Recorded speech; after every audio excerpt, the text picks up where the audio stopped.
Hi everyone, my name is Leticia Johnson. I am happy to have with me Heva Fund and our presenter Wakiuru Jiguna, and she will be presenting the different types of financing available to businesses and the key things an entrepreneur should consider before picking an investor. Before I hand over the mic to Wakiuru, I'm just going to present a bit SheTrades Invest.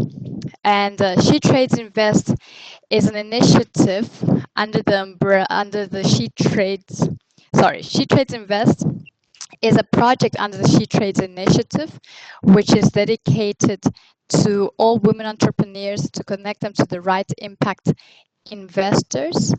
And at the same time, we help entrepreneurs become investment ready through online and offline trainings. And we also help build the pipeline of investors of women-owned businesses or SMEs that are benefiting women. We are going to open the next call for application on the 26th of August, which is next week Monday. So please apply. If you have applied already and made a few changes, you can apply again. If you already applied, this is okay. We have you on our database. You can also visit our project page for more information on shetrades.com. With that said, I am going to present to you Ms. Wakiuru, and then she will present Heva Fund. Ms. Wakiuru Juguna is the investment manager at Heva Fund, a creative and cultural economy catalyst fund in East Africa. In her role, she is key to the development of innovative hybrid financial models that combine the best elements of venture capital and impact investments, with a keen application of gender lens to increase access to early and growth stage businesses, capital for youth and women. Ms. Jiguna holds a bachelor's degree in finance and banking, a master's degree in finance and strategic management, an ACCA qualification, and has done additional learning in private equity, venture capital, financial modeling, and AML CFT. She has over 8 years of experience in financial management for nonprofit organizations and has been responsible for multi-fund budgets, financial forecasting, strategic planning, resource allocations, and fundraising, coupled with extensive knowledge in financial markets and investments. She is the vice chair of the management board of Trade and Impact and an association and community that focus on women-led enterprises in Africa and the Middle East. She is also a member of the Institute of Certified Investment and Financial Analysts. Sorry for the noise in the background. In addition to her work at Heva Fund, Wakiri is a member of the Nest Collective, where she is heavily involved in writing and production of their artistic outputs in multiple genres. So with that said, Wakiru, thank you so much for joining SheTrades Invest and hosting this webinar. We're happy to have you, and please let us know more of how to choose the right investors. Hi, thank you, Leticia. It's nice to meet all of you, even if I cannot see your faces. I'll just imagine how you look and who I'm talking to. Like Leticia said, I'm Wakuru, and I run the investments at an organization called Hiva Fund, and we're based in Nairobi, Kenya. We invest in creative businesses, and our value chains are fashion, crafts, live music and events, photography, as well as film and digital content creation. So those are the value chains towards the creative sector because it's typically like where most young people, you'll find young people trying to make their livelihoods from, as well as it also has an impact on the communities and also on, it employs a lot of women as well. So I'll just go straight into the presentation, and then I will, once I finish, then we can do the Q&A session. Yeah, so sorry, just a Sorry, minute. give me a moment. I'm going to give you the presenter's role. Okay. So,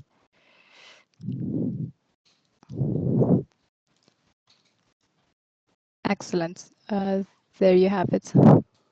Yeah. So some of the things that I want to cover in this webinar session is just, I know if anyone was there for the session where my colleague went through the pitch session and how to prepare your business for a pitch. She talked a little bit about the types of investments that are available, but then I'll go in depth into the considerations before seeking financing, sources of financing available, categories of financing, as well as finding the right investor. So the first thing we're going to start with is the considerations before seeking financing. And the reason why I wanted to start with this is because we find that so many people, once you see a call for applications, people feel inclined to apply for financing without really thinking about whether they really need to seek money from outside of the business or from an external investor, as well as without really going through the clear needs that they have internally to be able to, that need external investment. And so the first thing that you should always consider is your industry. And I say this because we find that there are different industries that tend to have more money coming in than others. And then also, like, most of the investors that are out there already have a very defined criteria for the businesses that you're looking for.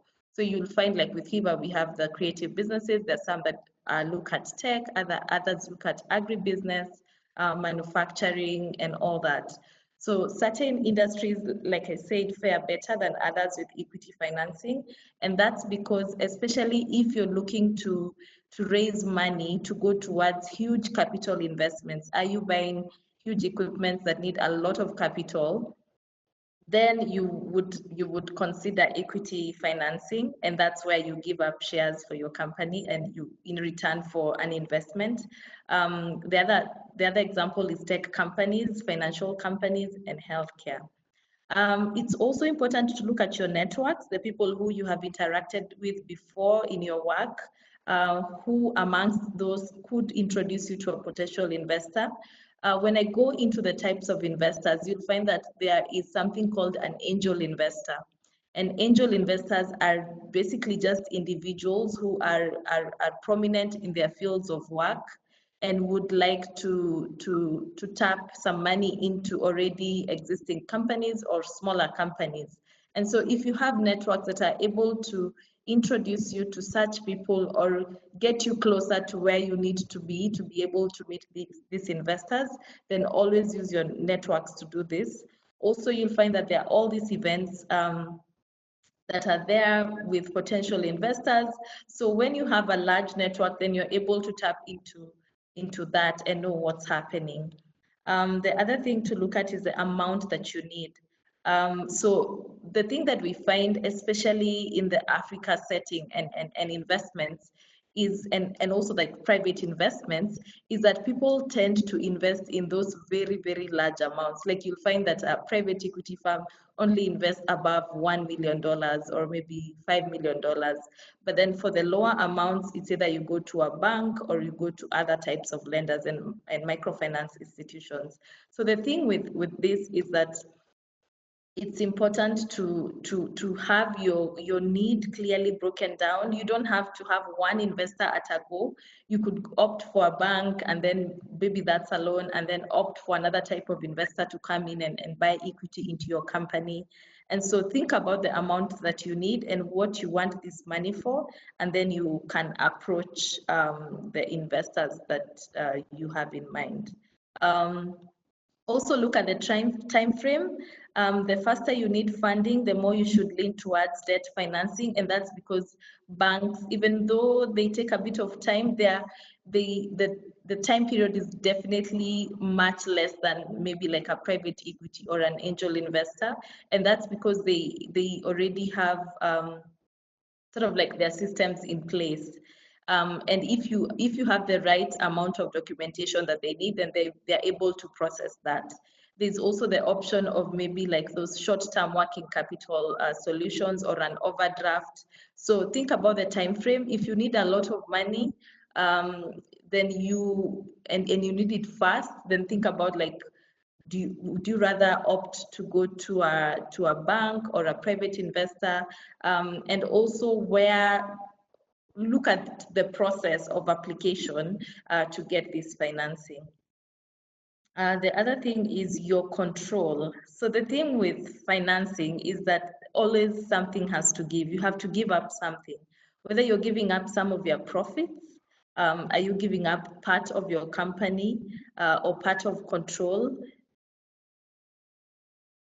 Hi, I can see some people saying they can't hear anything. I don't know. Let me try and. We can hear you. Well, I can hear you very well. Okay, great. Because I saw someone here saying that they can't hear a thing, so I wondered whether it's on my side or it's maybe on their side. Okay. So yeah, I was talking about the control. So think about what you need to give up. It's extremely important. When you get equity financing, you sell ownership of your business in exchange for an investor coming in with the money. And then obviously when someone is sitting has put in a large chunk of money into the company, they will need to have a sense of what is going on in your day-to-day business activities. So they will either ask to sit on the board of your company or to be there when you're making big decisions about the strategy of your company. So have this in mind. If you're not willing to give up control, then you'd rather go to a debt investor, because what they do is that they just give you money, and what they want in return is just interest, and there's nothing that comes in terms of control of your company.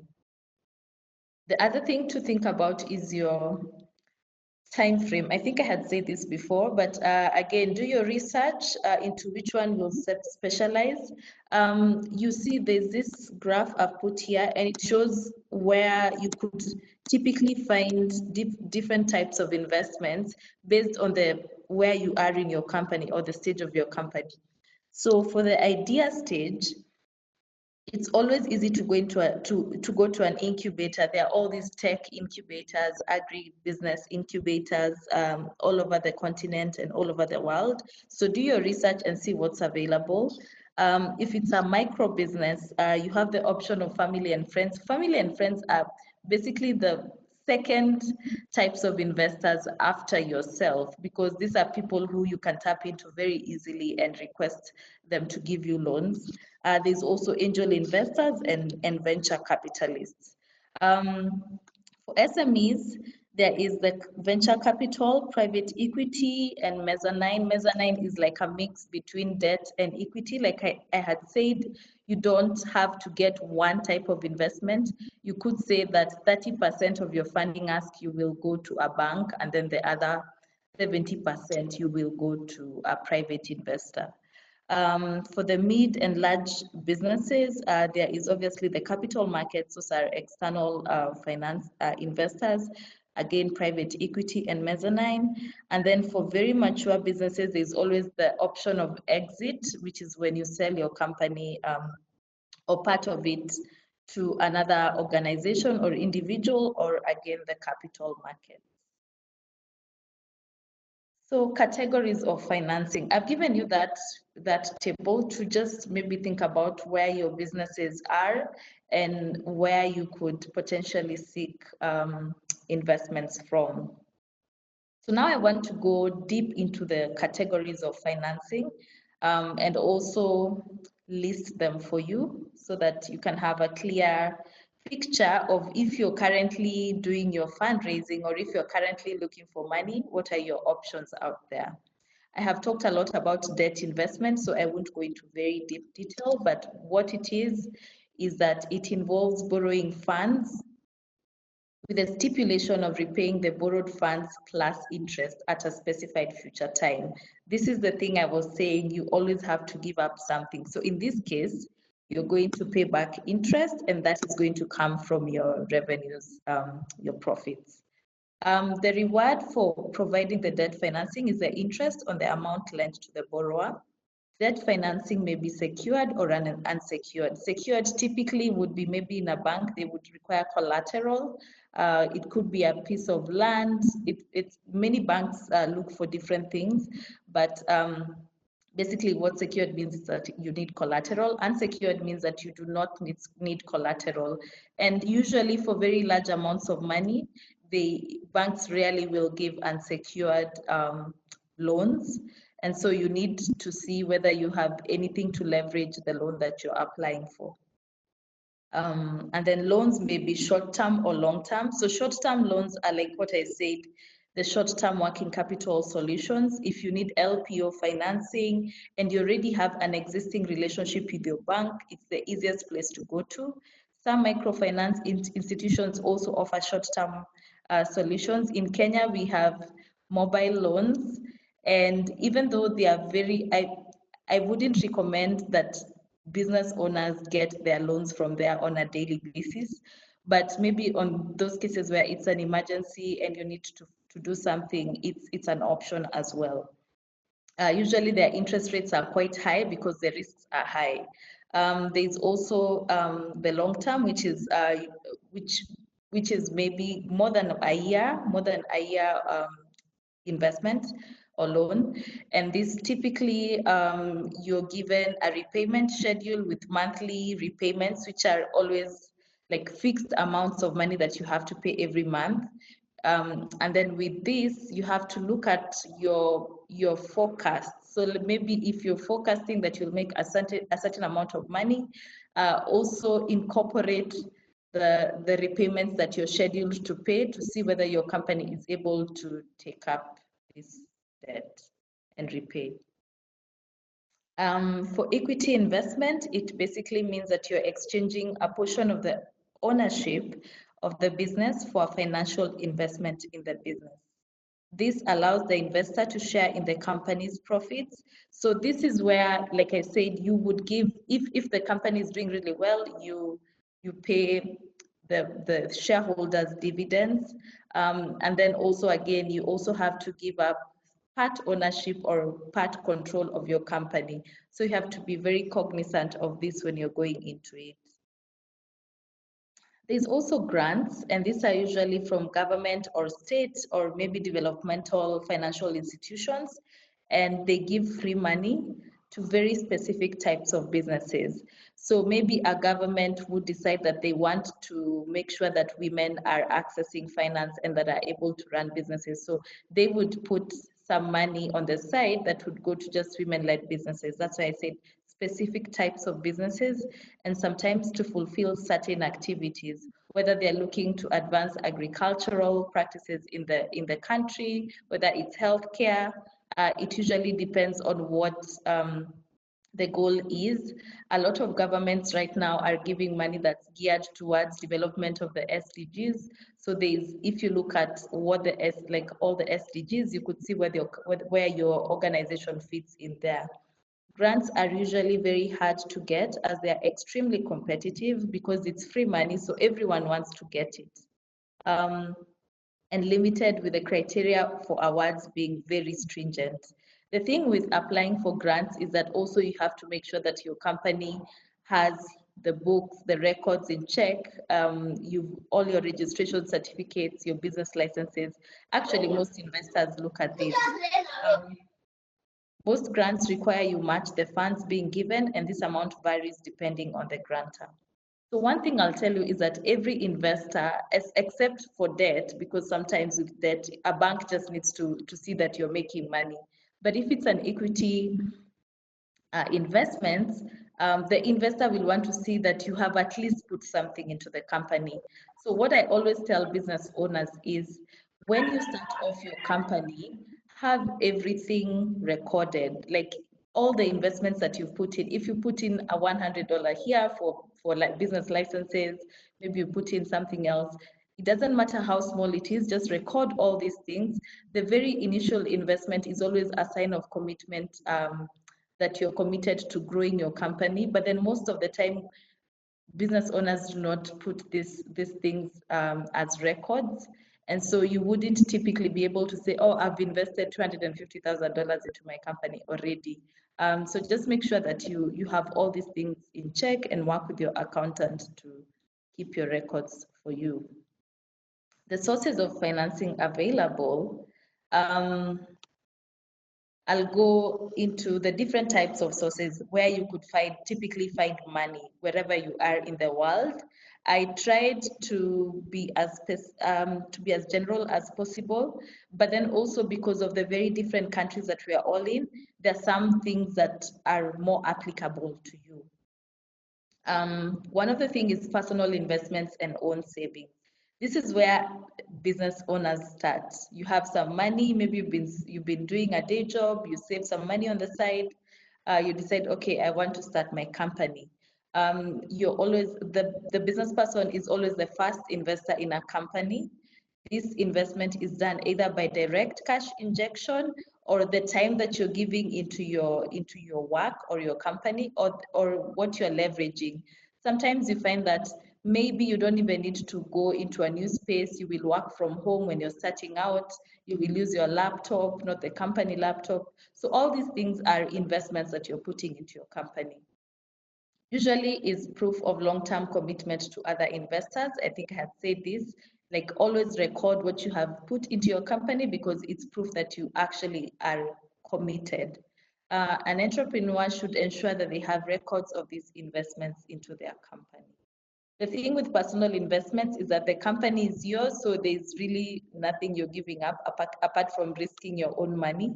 And so most people prefer to start off that way. The second source is family and friends, and it's also called love money because these people give you money because they love you and they trust you and they want to see you flourish in life and like bring your ideas to life. It's usually at the very early stage and when the company is just starting. And then one of the things, it's important to decide who will get how many shares and for what percent. So if you approach your spouse maybe for some money, have these things written down. Talk about the repayment period if it's a loan. If it's not a loan and they're just giving you free money, have it also recorded somewhere. If it's maybe that they expect to have this money at some point in the future, or they're also interested in the company that you're running, put down a very simple document just to show that this person has put in $100,000. This is how much they get. This is like the amount of shares they get. Remember to think about the value of your company at the beginning. If a friend invests, let's say 50,000 US dollars, and you give them 20% shares, then that means that you're valuing your company at 250,000 shares. So it means that this person owns a quarter of your company. What does that mean for you as a business owner? Think about all these things. This type of financing is considered to be very patient capital, patient in that the person doesn't necessarily expect you to give them money like 2 weeks from now or a year from now. They just want to see your company growing. When raising money from family and friends, it's important to consider about the equity option, like think about that part, as well as write something down to make sure that there's no disagreement in future when they come back for their money. The other source is banks. Like I said, banks will give money to SMEs, and they always say like they are focusing on SMEs, maybe in manufacturing or whatever.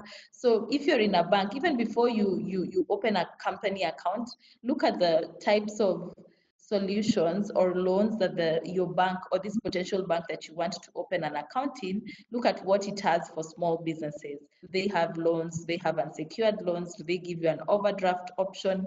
Talk to the bank managers about these things so that you can clarify. Most lenders require a solid business plan, a positive track record, and plenty of collateral.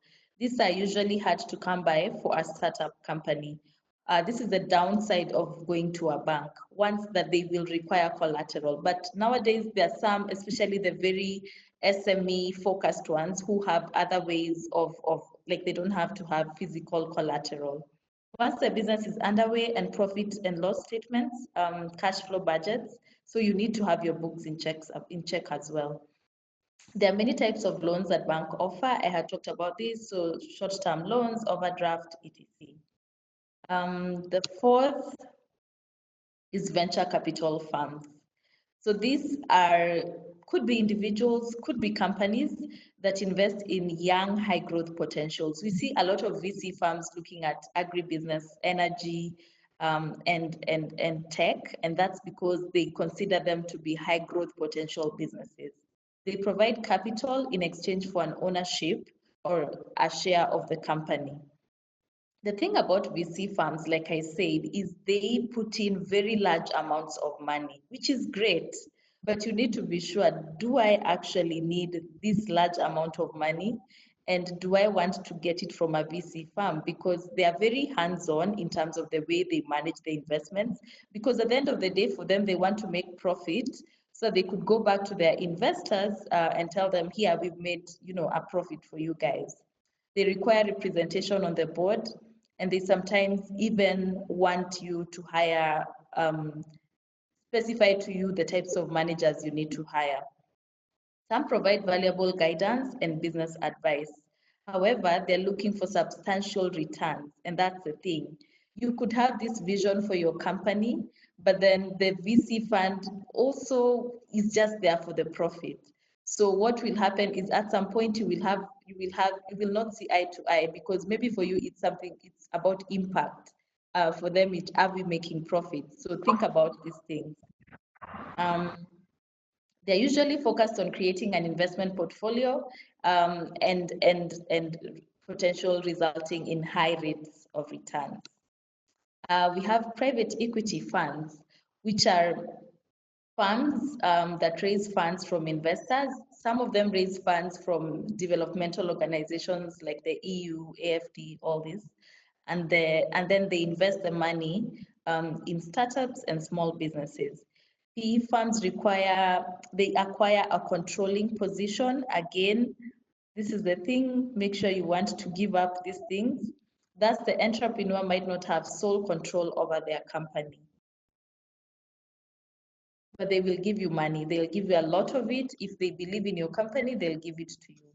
We also have angel investors, and they are generally wealthy individuals who invest directly into the businesses owned by others. I talked about angel investors. They come with a network. So they'll give you money, they will also come with the networks.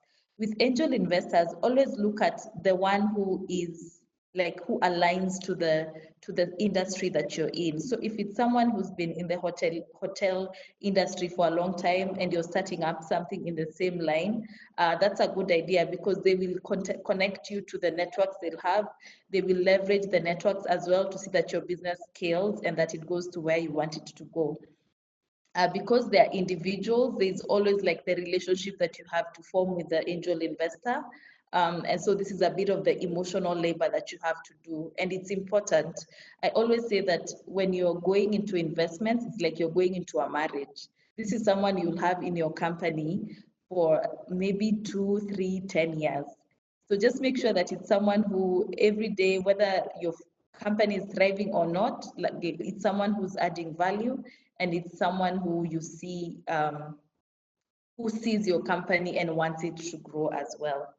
They tend to finance early stage businesses in exchange for risking their money. They often need to have a say in the company management practices. This is not necessarily a bad thing, because you need someone who has maybe grown a company before and is able to see certain things that you're not able to see. They will also come with a lot of experience. They have grown other businesses, maybe even different industries. But the thing is that they have networks and they have money. So these are the things that you're looking for. They require transparency and trust, because they're, again, like I said, they're individuals.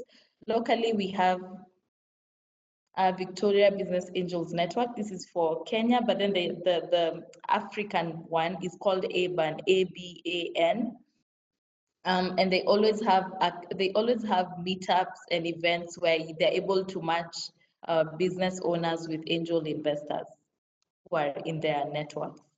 The other option is crowdfunding. This is a method of raising funds by borrowing a small amount of money from large groups of people. So let's say you're already running a company and you have this amazing idea, you want to launch a new product, but then you don't have money to do it. One of the ways or one of the things you could do is crowdfund to be able to launch that product. How it works is you sign up for a crowdfunding site like Kickstarter or Thunder Fund. You tell your story and what you want to achieve, and then you set a target funding goal. Crowdfunding reminds me of, in Kenya, we call it harambe, but it's where people basically, you'll tell someone, I need money for this, and then the people around you, your community of people come and raise money for you to be able to do that.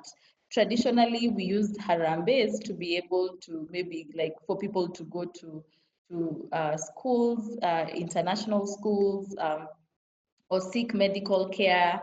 But then now there's also the option of starting a crowdfunding campaign for your business. All you need to do is tell your story.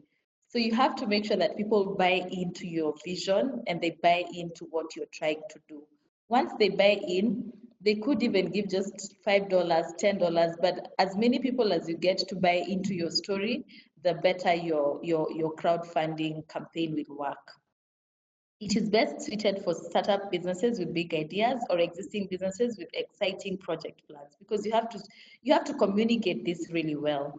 The pros are that you don't need your books in check, all those things. Like your credit rating could be horrible, but then these people don't care about that such things. They only want to see you succeed and they want to see you launch the product.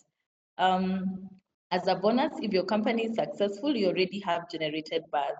The cons is that there is no guarantee you're going to raise all the funds you're asking for, and you'll need to invest in telling your story. The thing about crowdfunding also is that this crowdfunding sites, they give you a limit of money. So let's say you want to raise $250,000. If you don't raise enough, then you're not going to be able to access that money. The other thing is you always have to promise this. Okay, let's say you want to launch a product. One of the ways to get people to buy into the story is that you could say, if you donate or if you give me money, the business money, then you can get the very first 100 t-shirts or 100 products or shoes or something, whatever you're selling. Or if it's music, you could get you could be on the list to get the very 100 first CDs or such things, albums. So think about how what you're going to give people to also push them into at least buying into this story, and sort of like a compensation, but not really, just something small because they're giving you out of the goodness of their own heart, but then also it's nice to give them something. There's also something called bootstrapping, which is tied into the very first one I talked about, which is your own savings. And it's the most common method. People don't even realize that they do this, but this is how most small businesses have been raising money for a very long time. It means it's a means of financing where a small business, through highly creative acquisition and use of resources without raising equity from traditional sources or borrowing money. A significant part of starting your commercialization activities is knowing where to spend it. So it's basically making sure you're only spending when you need to spend, and that being frugal in your business, as well as being able to leverage something. So some examples of bootstrapping are like you're running your business from home, obtaining loans from family and friends, leasing equipment or using home equity loans, buying on consignment from suppliers where you tell them, okay, you pay maybe after 3 months or after 4 months or whatever your agreement is. And then also using government grants to subsidize your early stage research. So basically, you're not giving up any ownership of your company. And also, you're not really getting a loan from a bank where you have to pay back interest. And then we have impact investors. Um, Impact investors are sort of like private equity firms. In fact, some private equity firms are also impact investors. They are companies or individuals that invest in businesses with the intent to contribute to measurable positive social, economic, and environmental impact.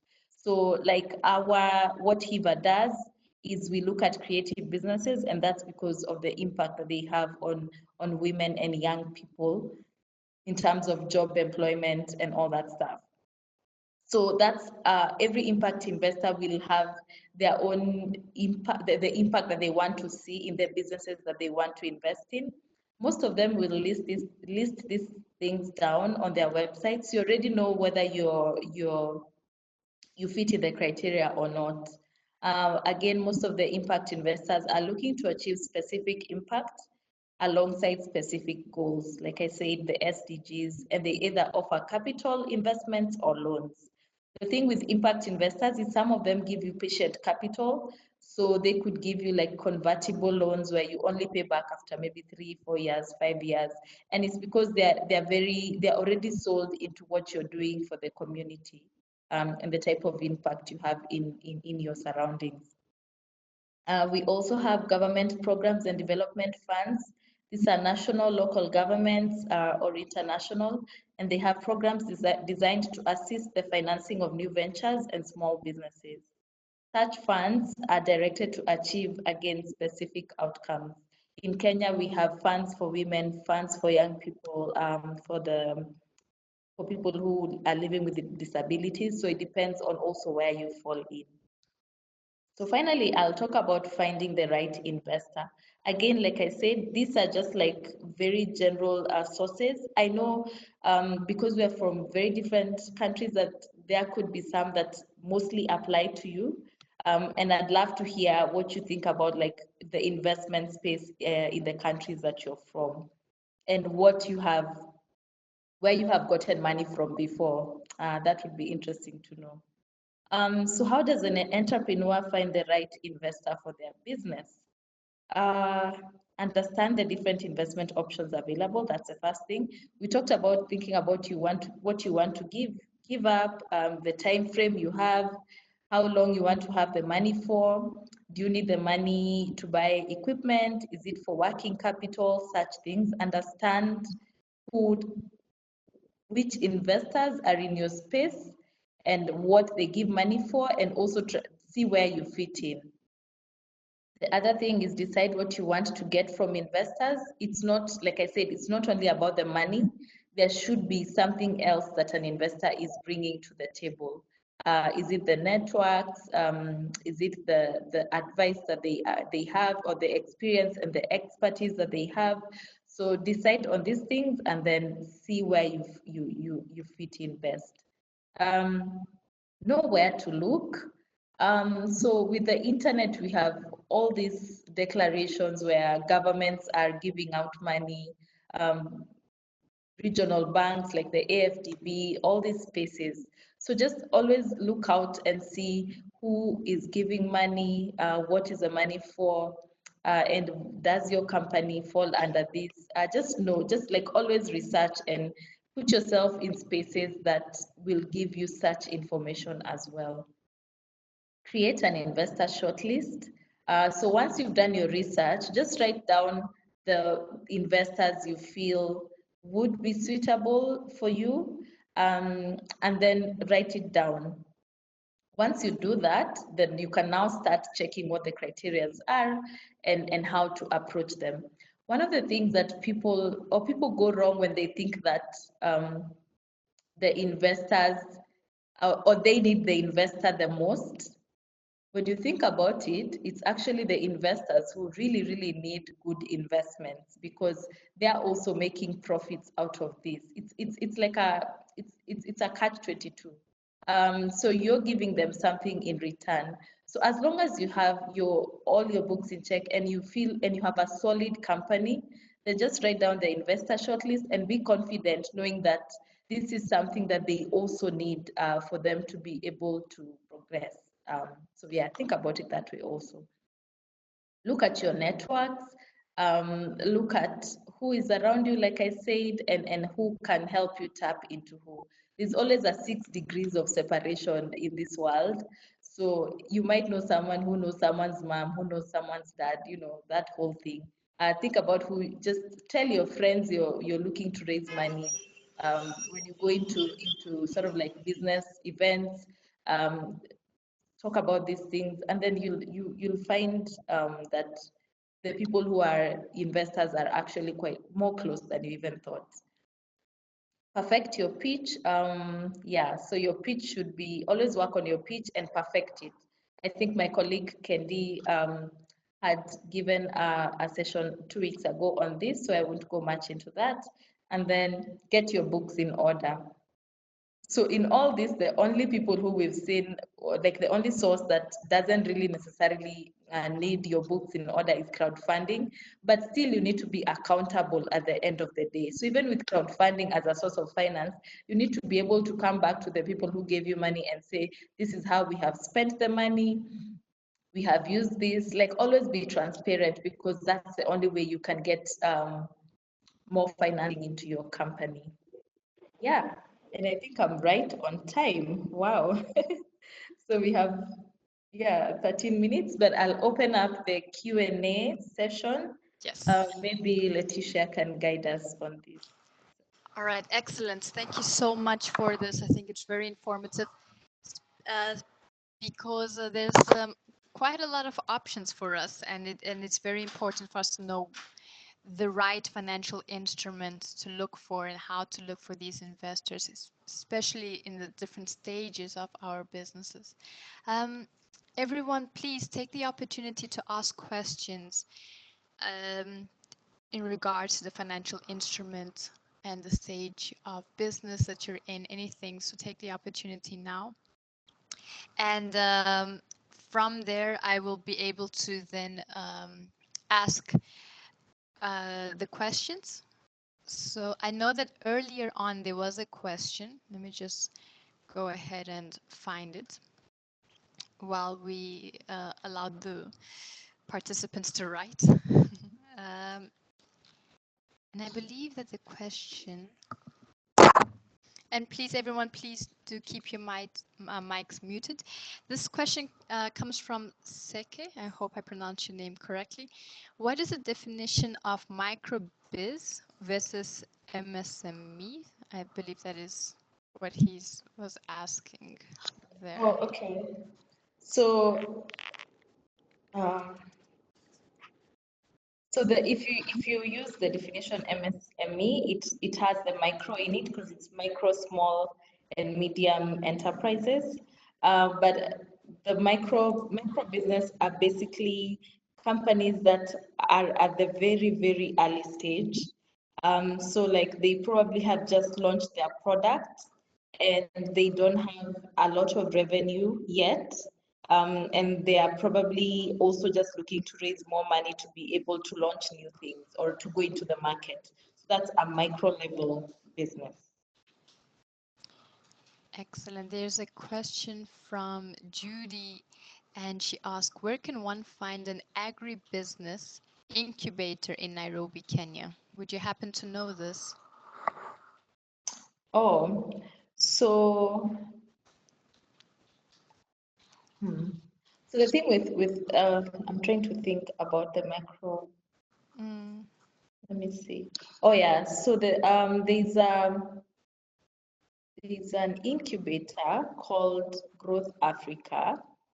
And Growth Africa, it does incubation and then they also offer, I think, like very seed capital financing. You could check them out. They have they have they have like a 6 month program that you have to go through, upon which you have a pitch session. They bring in investors and you pitch to the investors as well. So look at Growth Africa. I've seen someone else here has suggested the agribusiness incubator Kari and Kidri as two other options you could explore. excellent. Just for everyone to know that we will send the recording and the presentation after you fill out the evaluation form, which you will send because it's Friday now and needs some processing. Next week you will get the evaluation form. As soon as we receive everything, we will send you the recording. So Yes. please keep that in mind. We have another question from Ashwini. She asks, could we pitch for the grants and investors via SheTrades Invest project opportunities? Unfortunately, so you through the SheTrades Invest application, we were able to have your financial needs and then send you to the right impact investors. Grants, as stated, is quite difficult to get yet. Nevertheless, if that is your need, we can then allocate you accordingly. But it's not. You can't take this for granted. You should definitely put your eggs in different baskets. Another question. Just give me a second.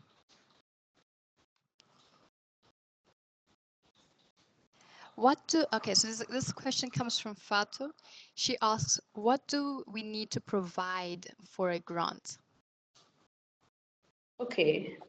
So for grants, first of all, you need to make sure that your company fits into their criteria.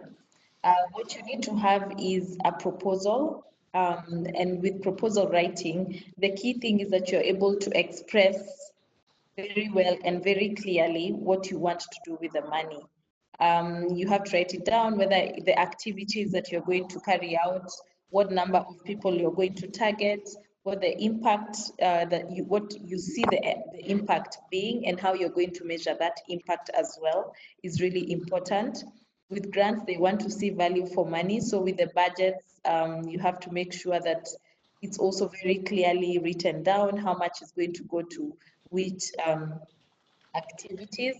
I know that you need to have very good policies in place, whether it's anti-corruption policies, your financial policy, your HR policies, all these policies, because it's very important to most grantors that you're doing business the right way. You need to have your registration certificates, your audited statements if you have any.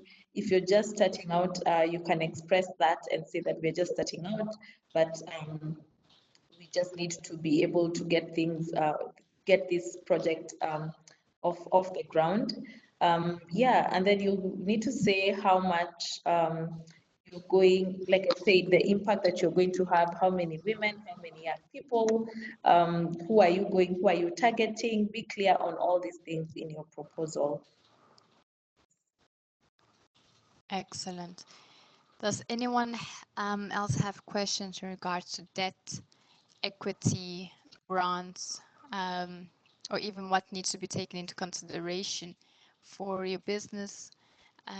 Use this opportunity now as we have the expert on board. Just again, I can see a lot of messages. You will receive the recording. I understand that some people had difficulties with the sound.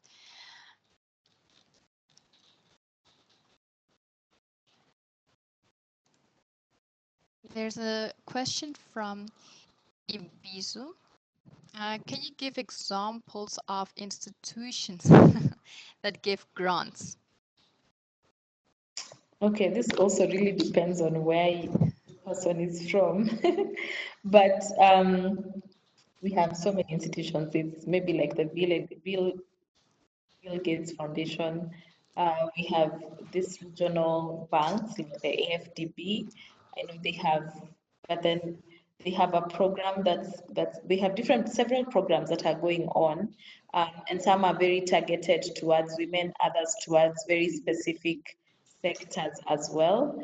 The thing is, I would say just go online and research on which institutions around where you are giving are where you are. So like if it's AFDB, they will open up and say these are the countries that are eligible. So check all those things, just do your research, and yeah, because it's very varied.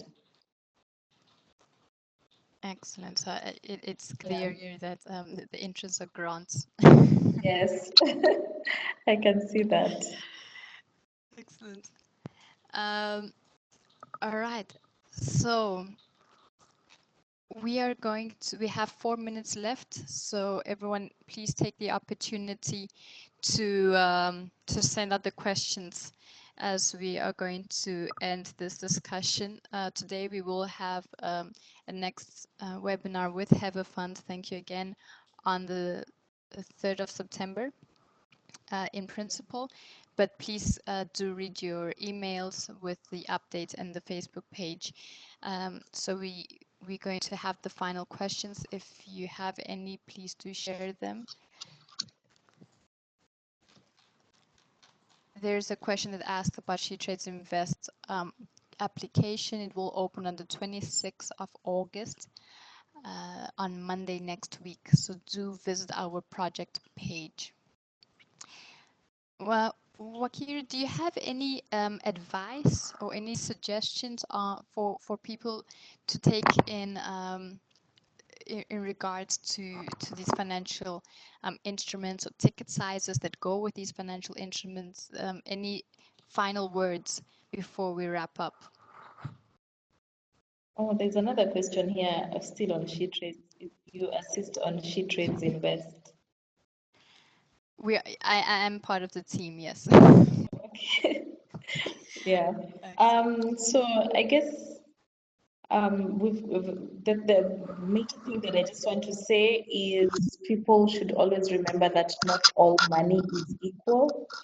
Money comes with its own, you always have to give in something, give up something. Even with grants, what you find is that um, organizations have very specific outcomes that they are looking for.